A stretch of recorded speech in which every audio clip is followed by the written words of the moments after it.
ஒரு மனுஷன் வந்து நாயா பேய் அவங்க படத்துக்காக கஷ்டப்பட்டு இருக்காரு. ஆனா இங்க வேணா எனக்கு என்னால வந்து தாங்க முடியல. இந்த பாருங்க காஸ்டியூம் போட்டு வராரு. அந்த சுமோ வீரருக்கு கூட இந்த காஸ்டியூம் செட் ஆகல. எங்க அண்ணனுக்கு பெர்ஃபெக்ட்டா மேப் ஆகிருக்கு. அந்த கேரக்டர்ல எங்க அண்ணனே நீங்க நடிக்க விட்டுருக்கலாமே. ஏன் இந்த மாதிரி தப்பு பண்றீங்க? டிரெக்டர்ஸ் கேக்குற உங்களுக்கு ஃபாரின்ல இருந்து போய் ஆக்டரை கூட்டிட்டு வந்து தான் நடிக்க விடணுமா? ஏன் இங்க இருக்கிற மனுஷன் இங்க இருக்கிற நடிகர்லாம் உங்க கண்ணுக்கு தெரிய மாட்டாங்களா? அந்த சுமோ வீரரோட எங்க அண்ணன் பெர்ஃபார்மன்ஸே ஜாஸ்தியா இருக்கும். எங்க அண்ணன் நீங்க ஏன் கதாநாயகன் கேரக்டர்லாம் நீங்க தர மாட்டீங்க? இந்த பெர்ஃபார்மன்ஸ் கூட படத்துல பண்ணலங்க. கடுப்பாகுதுங்க எனக்கு ரொம்ப அப்செட்டா இருக்கு. எங்க அண்ணனையாச்சும் நீங்க ஜப்பானுக்கு கூட்டிட்டு போயிருக்கலாம்ல.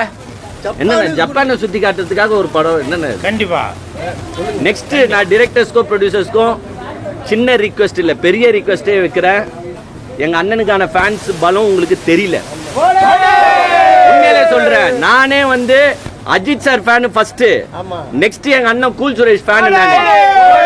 அவருக்கு நீங்க வாய்ப்புகள் கொடுத்தாலே போதும். உங்க படத்துக்காக உங்க ஹீரோயின் கூட வந்து கஷ்டப்பட மாட்டாங்க.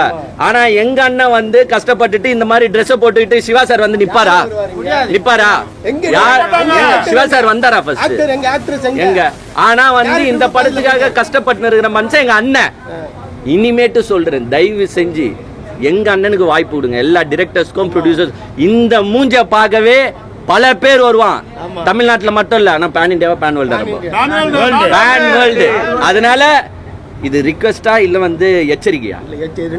ரெண்டுமே கலந்து வைக்கிறேன். ஆனா நம்ம படம் நச்சுன்னு ஒருத்தர் வெளியே போறாரு, ஒருத்தர் உள்ள வராரு. புரியுதா? ஒருத்தர் அந்த துப்பாக்கி வந்து எஸ்கே கிட்ட குத்தாருன்னு நினைக்காதீங்க. அது மிஸ்டேக். அது மிஸ்டேக் ஆஃப் ஃபேக்ட் ஆகிருக்கு. அந்த துப்பாக்கி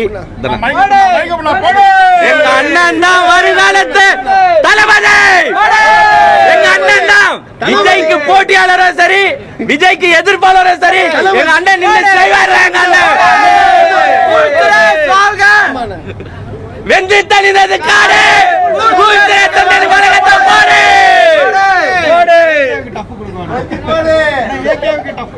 எஸ்டிஆர் நடித்துள்ளது தக் லைஃப். இனிமே உங்களுக்கு குட் லைஃப். எஸ்டிஆர் நடித்தது தக் லைஃப். இனிமே உங்களுக்கு குட் லைஃப். எஸ்டிஆர் நடித்தது தக் லைஃப். இனிமே உங்களுக்கு குட் லைஃப். எஸ்டிஆர் நடித்தது தக் லைஃப். சும்மாக்க good life. ஆனா எங்க அண்ணனுக்கு எதிரா யாரா படம் நடிச்சீங்கன்னா உங்களுக்கு பேட் லைஃப். நம்ம தான் ஜெயிக்கிறோம் தலைவா. எல்லாருமே ஜெயிக்கிட்டான்.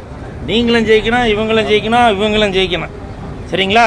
ஆனா அந்த ரிக்வெஸ்ட் ப்ரொடியூசர்ஸோ டைரக்டர்ஸோ தயவு செஞ்சு கன்சிடர் பண்ணுங்க. நாங்க ஏத்துக்கவே மாட்டோம். ஒவ்வொரு படத்துக்கும் வந்து ப்ரொமோஷன் பண்ற ஒரு நல்ல